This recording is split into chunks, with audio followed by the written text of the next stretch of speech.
Good morning, and thanks for joining us here on Treasure Coast Solutions. Wednesday mornings from 9 to 10 o'clock. We talk about some of the economic issues that are taking place in the United States, worldwide, some of the things that might be happening locally, and some of the impact that might have on you.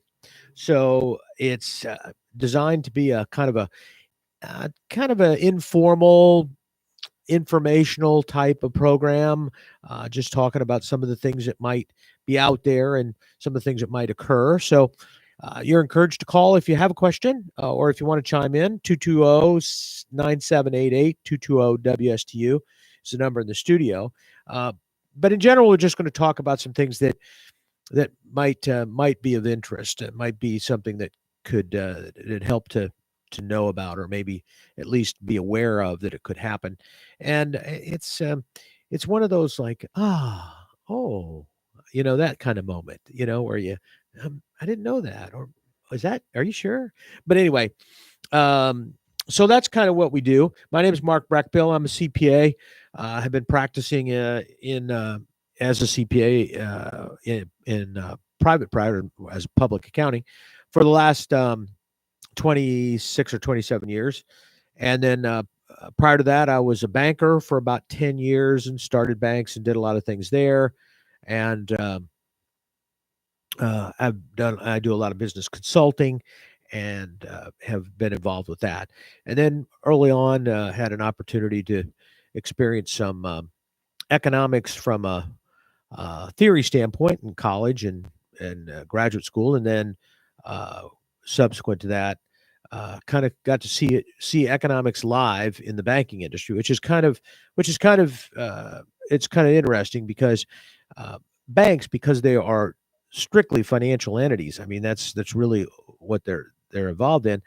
Economics and finance really closely tied together. And in terms of banks, they have to understand the economics of a transaction to really know how to loan, if they're going to loan money on that transaction, how they're going to get paid back, and what the what the risks are in those particular transactions. So anyway, it's been interesting, and so I thought I would share some of that. That's what I do on Wednesdays, to just share a little bit of that information and some of my experiences. It's always better to learn from the arrows in the back of the person who's the leader. Let them pay the price. And I learned that a long time ago in my banking career, where I know we used to talk about, it was when the money market accounts were first issued. And many people may not remember that, but there was a day where banks were not allowed to pay whatever interest rate they wanted. You had to have $100,000 or more, and that was a lot of money then, to be able to get a negotiated rate. Otherwise, you got what the bank gave you, and it was kind of a set rate, and that was it. And then along came the money market account, kind of eliminated passbook savings, and took over everything, but also created a great deal of consternation and crisis in the banking industry, because banks hadn't really thought about where their money was going and where it was coming from in terms of what kind of risk that they might have of from interest rates. And it's interesting because I've talked about this before, and I think it's important to understand where banks are at, because banking affects all of us, business-wise, access to capital. And I know you say, well, capital isn't that money we put in. No, capital includes, at least from an economic standpoint, capital includes money that's loaned to you and that you use in your business. That's a capital number. So it's part of what they consider the capital to run a business. And so going back in those days, it was, the banks hadn't thought about the whole concept of, well, if I'm loaning you money for 30 years fixed in a mortgage loan, for example, where did the money come from that I'm loaning you? See, the banks just had this big mess of things they called deposits. And in those deposits, there were checking accounts. You didn't pay any interest on the checking accounts. They didn't have any maturity. People could theoretically move their money every day and take it out. And today you could have $100 million in checking accounts, and tomorrow you could have zero because theoretically they could move them all out. They had savings accounts, money market accounts. Now they had savings accounts. They had CDs. And they had short-term CDs and long-term CDs, but even a long-term CD might be a 5-year CD. And those were the primary sources for most community banks and most banks in general to access and get money. The larger banks had other sources. They had commercial paper through their holding company, or which basically is a CD where you bypass the bank. Or they had other types of access, maybe access to the Federal Reserve discount window, maybe access, of course, Fed funds, trades between banks, things like that. They had that. And then they had and then of course the big banks had other access to foreign money and to other things. And at one point in time, back in probably the 80s, there was a thing called the Federal Home Loan Bank, and all of the savings and loans. Some of you may remember those. All the savings loans and savings banks were members of the Federal Home Loan Bank, and then as the savings industry collapsed, savings and loan industry collapsed, commercial banks had an opportunity to borrow from the Federal Home Loan Bank. And the reason that was such a good deal is that they would give you 7-year money, and it would be fixed. So what would happen is you would go to the Federal Home Loan Bank, you would pledge some of your mortgages that you had, and then the bank would give you money, a deposit that you paid interest on, and then you had that guaranteed interest that you had to pay of say 5% or whatever. But let's just say 5%. So now that encouraged the bank to go out and make a loan that had a 5-year maturity, because if they knew they were only paying 5% and they had that for 7 years, let's say, because that was the max. So you do that for 7 years. And then on the other side, I can loan the money out fixed for 7 years at, let's say, 8%. So I'm making a 3% spread, which for a bank is a decent number. That's what they work off of, a 3% spread. So that concept was never, was something that worked out real well. And many of you know Gulfstream Bank. It's not here now, but it's merged out. But Gulfstream was very, very, very, very forward thinking in terms of getting out there. And they were one of the early commercial banks to borrow from the Federal Home Loan Bank and use that money to be competitive on the loan side by putting that money out long term, 7 years with a fixed rate. And a lot of places, and especially when the interest rates were fluctuating all over the place and potentially going up, like they might be now, banks were reluctant to loan money out for 7 years fixed because they were afraid that they that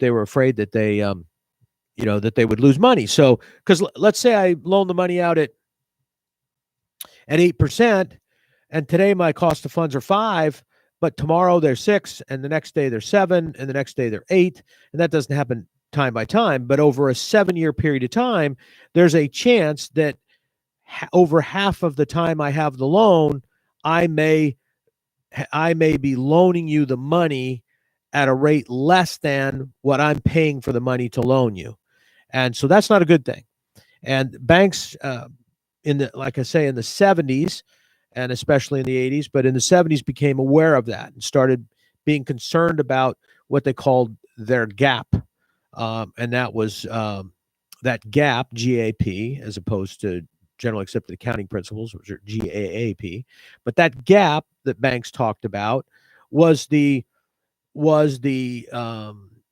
difference between the dollar amount of assets, loans, and investments that they had that were floating rate versus those that were fixed rate versus the floating rate deposits or fixed rate deposits.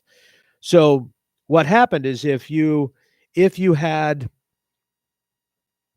let's say you had more fixed rate deposits than fixed rate loans, in that, so you've got a bunch of variable rate loans and a bunch of fixed rate deposits. Well, if interest rates go up, you're going to make a lot of money. You make more money because your deposit rate's fixed, and your loan rate, your investment rates are going up. So you're making a bigger spread. Instead of that 3% spread, you might be 4 or 5% spread.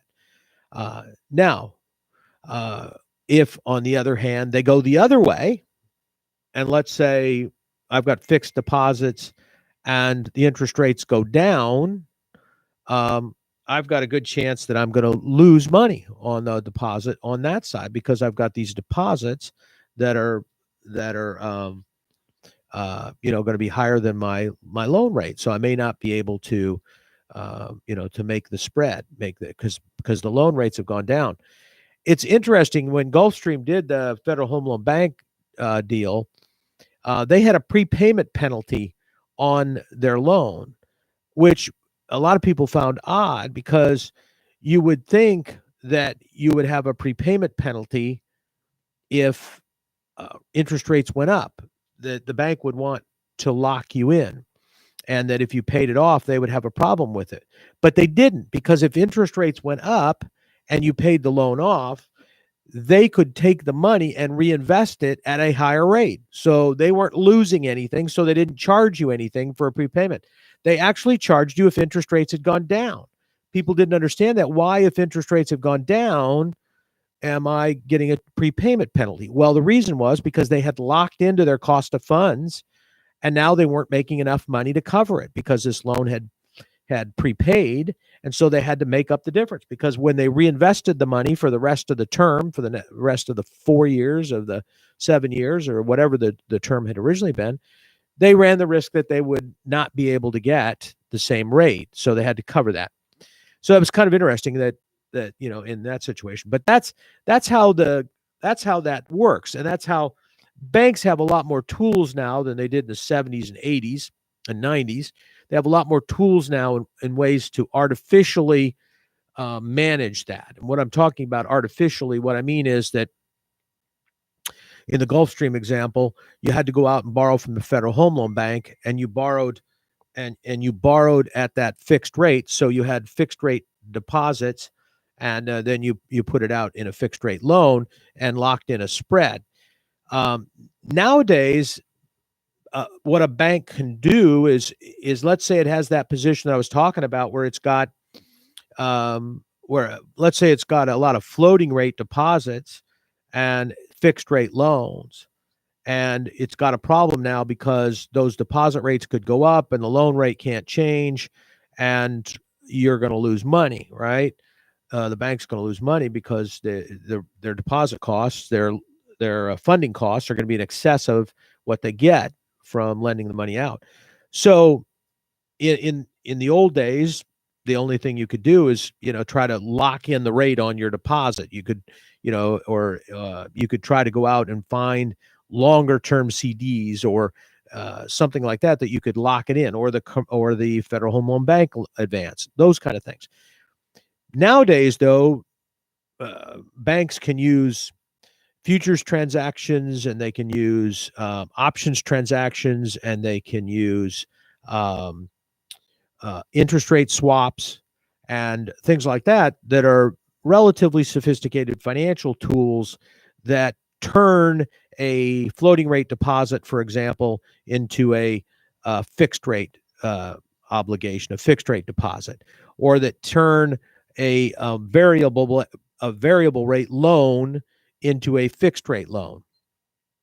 And a lot of times these transactions are done through the bank, and it controls both sides of the transaction for a number of reasons, but sometimes not. Sometimes the loans are just loans, and maybe they're floating rate, prime based, or whatever they are. And then the company goes out and enters into a financial transaction with a big investment broker, banker, or with a brokerage firm, or with another bank, and converts that loan to a fixed rate loan, because they want a fixed rate loan, not a variable rate loan. So we've got a lot of tools now that allow us to reconcile those, to balance those, but it's still a big risk. And so it's important to understand that there is that risk out there. Right now, that risk is relatively large, because for a bank that has positioned itself it's going to get hurt if interest rates go up. So say, for example, you got a lot of fixed rate loans, which banks have been making lately to try to lock in a maximum spread. With interest rates going down and their deposit costs going down, many of them were worried about their rates going down. So they've locked in a low rate. And they may have locked in a rate that's lower than their normal spread, because they were worried about the fact that their deposit costs were already zero and they can't go below zero. So at that point, they may have locked in what for them may be a relatively long-term negative spread. So if they're in that kind of situation where they're looking at that,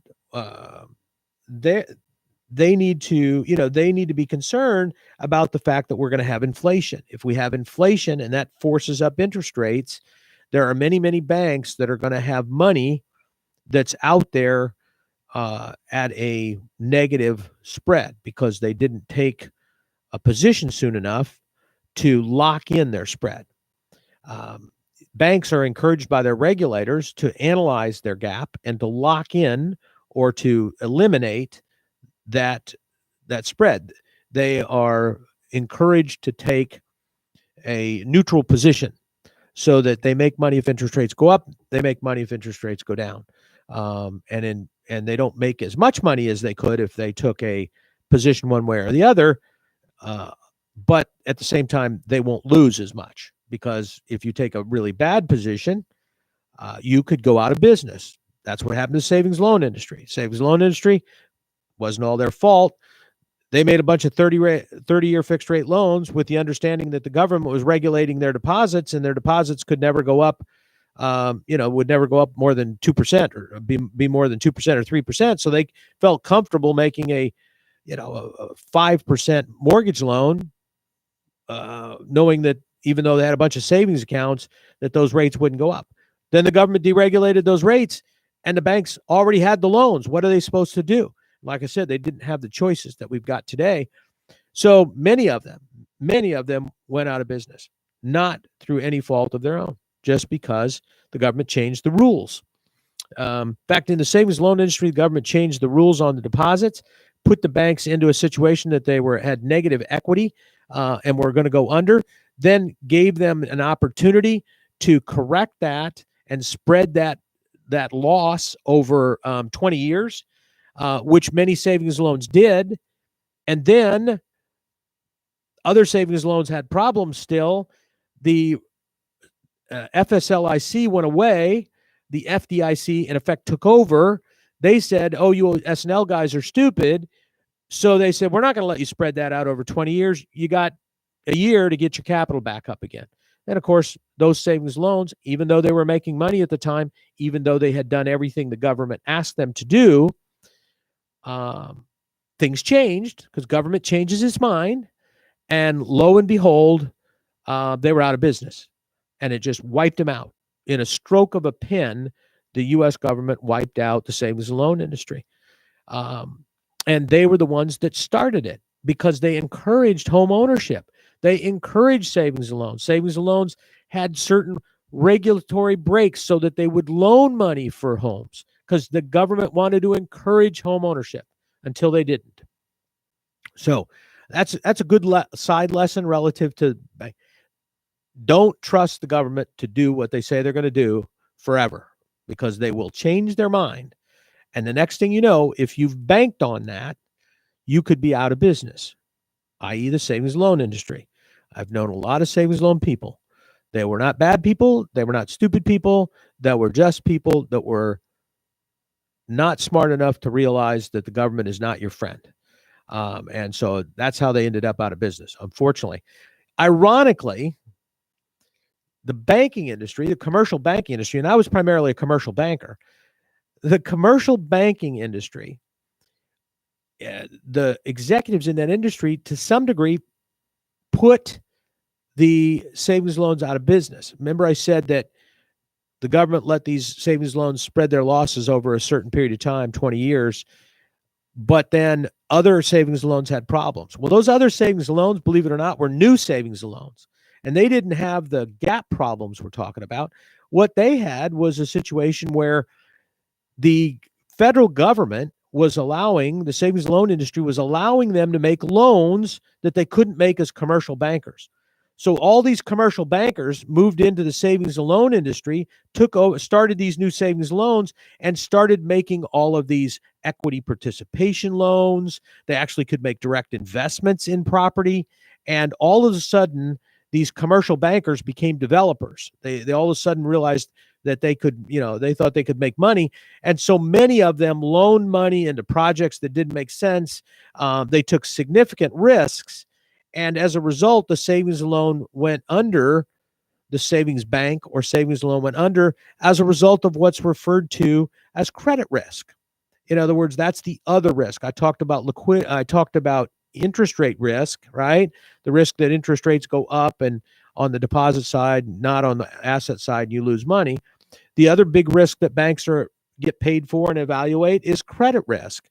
And credit risk is the risk that the lender won't pay you back. I mean, the borrower won't pay you back. So it doesn't make any difference what kind of interest rate you got if the borrower doesn't pay you back. Now, if you're charging the borrower, say, 20% interest, and they managed to hang in there for 5 years, well, you didn't make any money, but you might have gotten your principal back. But that's not what usually happens. You're charging the customer, the borrower, normal rates, and next thing you know, they default and you lose $1 million. That credit risk is what put the savings banks and savings loans ultimately out of business. And like I said, ironically, it was because of commercial bankers that moved into that area and were too aggressive. And then it was the commercial bankers regulator who didn't catch them and didn't stop them, who then went into the savings industry and shut down the savings loans that had actually played by the rules. Very, very, very, very ironic the way that worked. But so it's important to understand the risks that banks take. And the reason I'm talking about this is because financing and lack of capital is going to be what kills our recovery. And that's why I want to talk about it. There is way, way too much liquidity in the system so that banks are not going to be willing to loan money. They will say they're willing to loan money if you meet the normal loan standards. But most loan standards include not only your credit score, which doesn't have as much of an impact on a business, maybe on the guarantor, but it also includes your ability to your amount of debt that you have on your balance sheet, on your financial statement. So it's called debt to equity ratio. And so if I have $10 million worth of debt and I have $1 million worth of equity capital, there's a 10-to-1 debt to equity. That's huge. The banks don't like that. They don't want you to be 10-to-1. They're kind of unhappy when you get to be, 1.5, 1.6, 1.7. They don't want to be. Banks don't want to be the equity. They're not your partner in the business. They're a lender. They want to be on the debt side, not on the equity side. So they don't want a situation where they have more at risk than you do. And I use that collectively. So when it gets to the point that you've borrowed more money than your equity, that's generally the place that banks start getting nervous, because they start thinking that they're a partner in the deal now, not a not a lender. And so some of that is mitigated by assets that you may have that aren't on your balance sheet at fair market value. They may be on the balance sheet at cost. And so let's say, for example, for my $1 million worth of equity, I have a $1 million on my asset side. So I've got my capital that I put in $1 million. And on my asset side, I have $1 million because I bought a building, right? And I paid $1 million for it. But now it's 10 years later, and that building is worth $10 million. Well, at that point, I may have borrowed against that building, and I may borrowed $10 million or whatever it is. So I still have a high debt I definitely have a high debt to equity ratio, but that debt to equity ratio doesn't take into consideration the $9 million gain that I have in the value of my building. Now, I haven't sold it, so it's unrealized, but I have a $9 million gain. So my equity is not really $1 million. That's what my cost basis of my equity is. But my fair market value of my equity is actually $10 million. So it's a big number. And so that was somebody calling me, asking me what a big number it was. But anyway, it's a big number, and at that point, but it's not recorded, and that number is huge for publicly traded companies. Think about this a minute. Think how many publicly traded, they have billions of dollars in value based on the stock price and what their stock. So when they determine what's the capitalization of Apple, for example, what's it worth, they look at what the Apple stock is currently trading for and how many shares of Apple stock are being traded, right? And are outstanding, not being traded, but are outstanding.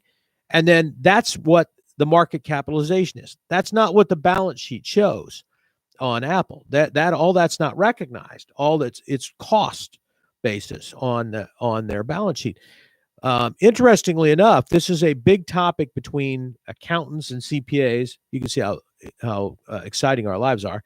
A big topic between accountants and CPAs and financial analysts, because the CPAs are trying to find a way, to allow the reader of financial statements to recognize what that value is. And a lot of that value is goodwill. It's not as simple as an increase in a piece of property. It's the value of the Apple name. It's the value of the Apple patents that haven't been recognized. It's all intangible or goodwill or things like that. And so, the accountants are trying to figure out a way to value that so that it could be put on the balance sheet, because the analysts want to see what that number is, but they don't want that number to be skewed so that it's not comparable between companies. So it's an issue, and it's always been an issue.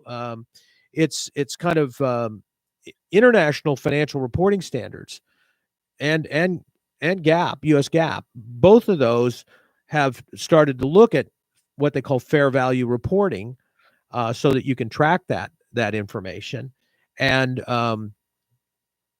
so it'll be interesting to see where that goes in. The U.S. GAAP has implemented fair value accounting as it relates to investments, stocks, bonds, things you got invested or that you're invested in. The IFRS, the International Financial Reporting Standards, which are really now the accounting standards that govern the world, not U.S. GAAP. It's becoming more and more meaningless. But International Financial Reporting Standards does also value investments and in different manners, but it also allows you to use a fair market value approach on real property, not not all of your other assets. But your real property, you can record it at fair market value. And every year you can get an appraisal on that property. And if it goes up, you record that as additional income. And if it goes down, you record it as additional expense or loss.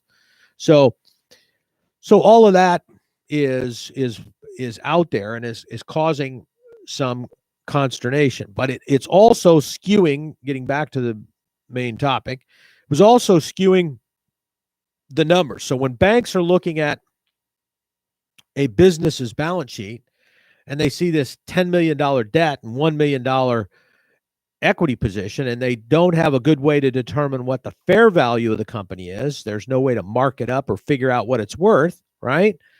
So all of a sudden, they're looking at saying, hey, not only are we 50-50 partners, we're really big partners. You've got almost nothing to lose, and we've got a lot to lose.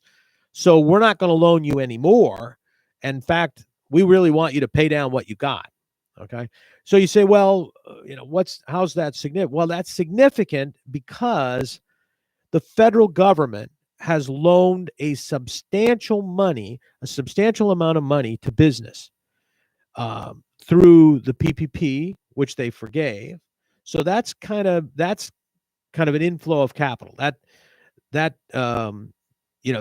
has potentially a positive impact on your equity, or at least offsets maybe some of the negative that happened as a result of the coronavirus. But on the other hand, there's the EIDL loans out there, which are actually billions of dollars more than the PPP loans were.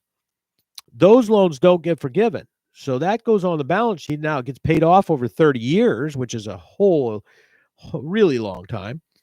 And the interest rate's pretty low. So it's a 3.75% interest rate for 30 years.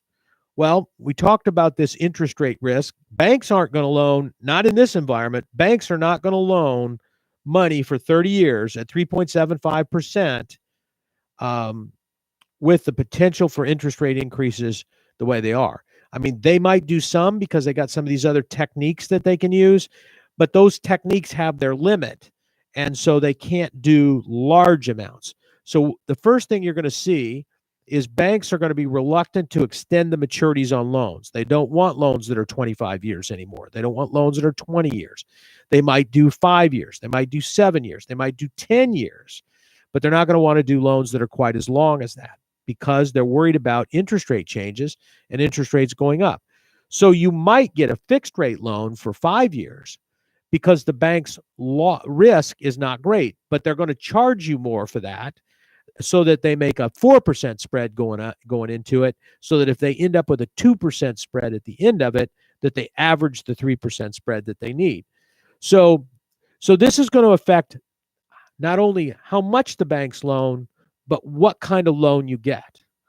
So if I'm a business and I need capital for expansion, I certainly don't want to buy a building and finance it over 5 years. I don't want to buy a major piece of equipment, a big truck, a big, huge, 2-ton, 5-ton, whatever those trucks are. I don't want to, those are $100,000 a piece, $200,000 a piece. If I've got to have 10 of them, I really don't want to pay that out over a 3-year period of time or a 5-year period of time. I'd rather pay that over a 7-year period of time, a 10-year period of time, so it doesn't hurt my cash flow. So all of that stuff, the banks are going to change. And so it's going to mean, first of all, less money, because even though they're willing to loan it, you're not willing to accept it because you can't afford it. The ironic thing of a lot of this stuff is that what the bank does to protect themselves ultimately can force the business out of business, and then they end up dealing with the credit loss. They don't have the interest rate risk that they had, but they have the credit loss now because the customer can't pay it back. Let's say that I'm a bank and I get my customer, I say, okay, I'm going to do prime plus 2 or prime plus 1. I'm doing prime plus 1, and the rate changes every time prime changes. So I've gotten rid of my risk. Now I've got floating rate deposits. I got a floating rate loan. I'm good to go. So I look at it and say, okay, I got rid of my interest rate risk. I'm not going to take any interest rate risk. I'm zero risk on this. Which is kind of where the regulators want you to be sometimes. And so I'm zero risk on this. But wait a minute. Can my customer afford to cover it if interest rates go up to 20%? What if prime goes up to 20%? My customer's now paying 21. Yes, I don't have any risk. My deposits have gone up to 18 and I'm still making 3%. I'm good to go. But wait, can my customer survive paying 21% interest to run their business? Probably not. So what did I do? I converted interest rate risk to credit risk because my customer's going to go broke. All right. So that's my big problem. Because you've got to analyze these risks. These banks have got to analyze these risks so they can balance the risks and not push them all in, and force a customer out of one risk category that may have been manageable with other tools into a category like credit rate risk that maybe isn't manageable because now that business has gone broke. They can't make any money and they've shut down. So those are the kind of things that banks are looking at. They also are looking at what's called liquidity risk, and that's the risk that, let's say they make a long-term loan, and it's a 5-year loan, and all of a sudden their deposits go down.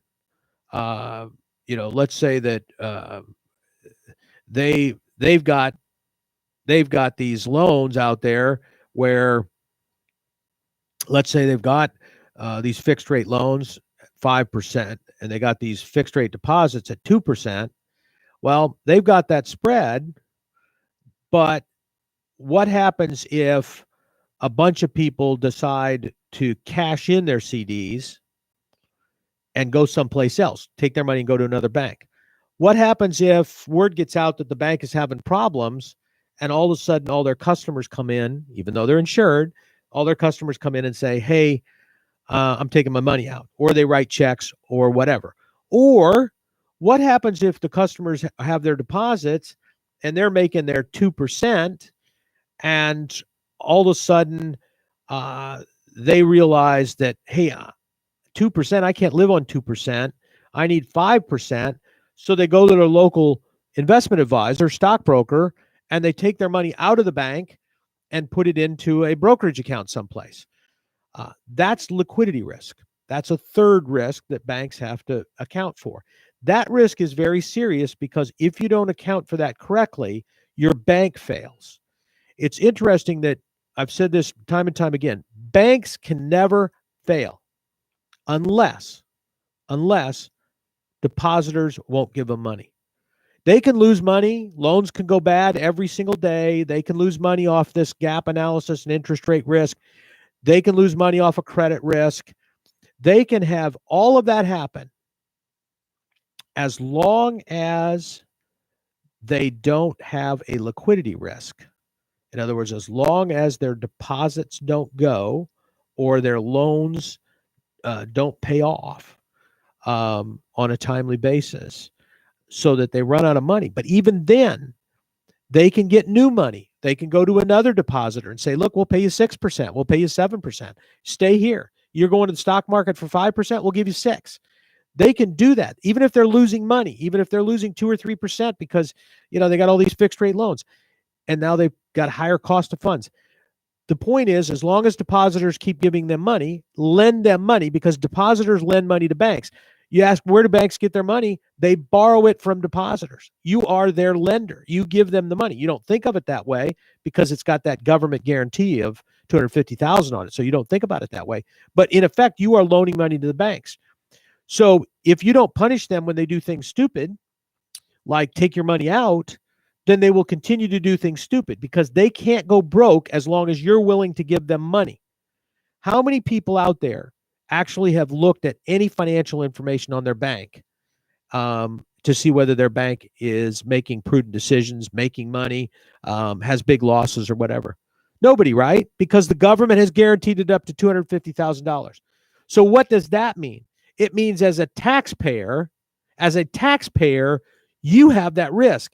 As a taxpayer, you should be looking at banks' balance sheets. You should be looking at Bank of America's financial statements, Wells Fargo's financial statements, Chase's financial statements. Those are huge banks that have huge risk if they go under. If all of a sudden they don't exist, we're going to be into the too big to fail concept again. And as a taxpayer, you're going to be bailing them out. Do everybody a favor. As a depositor, help out you as a taxpayer by at least looking at what your bank is doing, and don't reward the ones that are stupid. At least let's mitigate the amount of loss that we're going to have. Because if we have to bail them out, let's only have to bail out the one. Or maybe let's not bail them out at all and we can let them go and we don't have to bail out other ones. Because if you reward their stupidity, other banks that weren't as stupid will be forced to be stupid to keep up with them. All right? Because if you allow a bank to do things that they shouldn't do, to take risks that they shouldn't take, you're going to force the banks that compete with them to do the same thing. And in that case, you're going to create a much bigger problem for you as a taxpayer when they all go broke. All right. So that's the kind of thing that we need to be looking out for. But what's coming up, and this is what I was getting at, is you have to understand how banks make money, and how and why they make money and what their risks are, because it isn't going to be out there. And the little bit of money that is going to be out there, you're going to have to know how to make the bank happy to get that. It truly is going to be a case that they're only going to loan money to people that don't need it, or don't need it for that long, or whatever the deal is.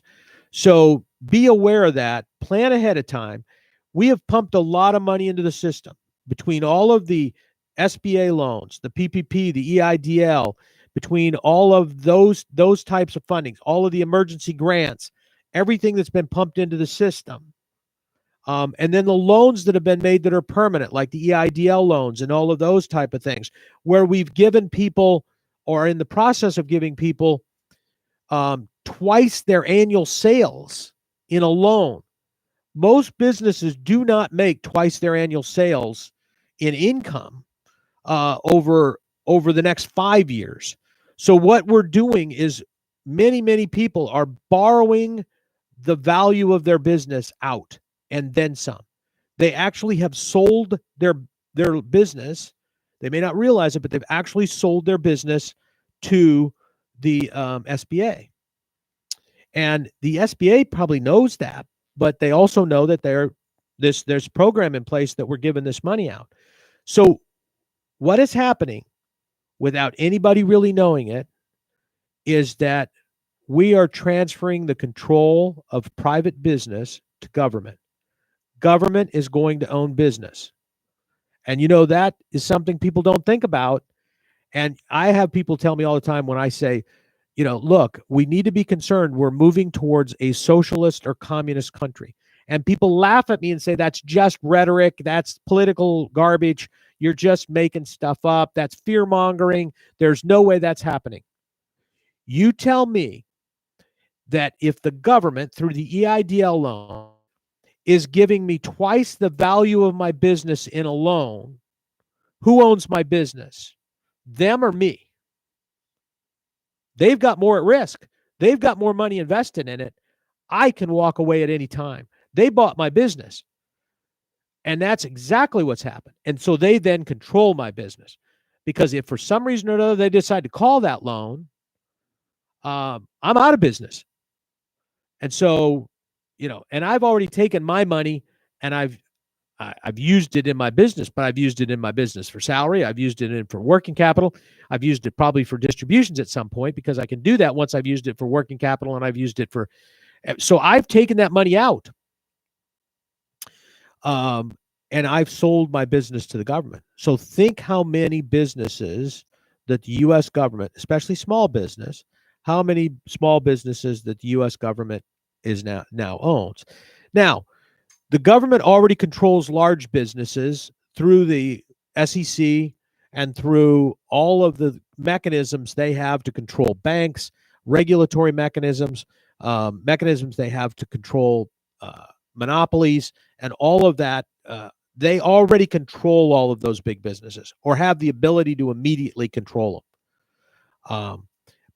What they can't control, and what is thus generated most of the innovation, most of the change in this country, is small business. They can't control They haven't been able to control small business. Now they do. Now they do. They have well over $1 trillion investment at this point in small business. They own us. We don't own ourselves. They own us. And you say, well, I didn't take the EIDL loan. Sorry. Now you're competing with somebody who did take the EIDL loan, and they have the government behind them. You are now competing with the U.S. government because they're going to do things to make sure that your loan doesn't go, that the loan that they made doesn't go bad. That is going to mean that you maybe are going to have to do things that you wouldn't normally do to keep up.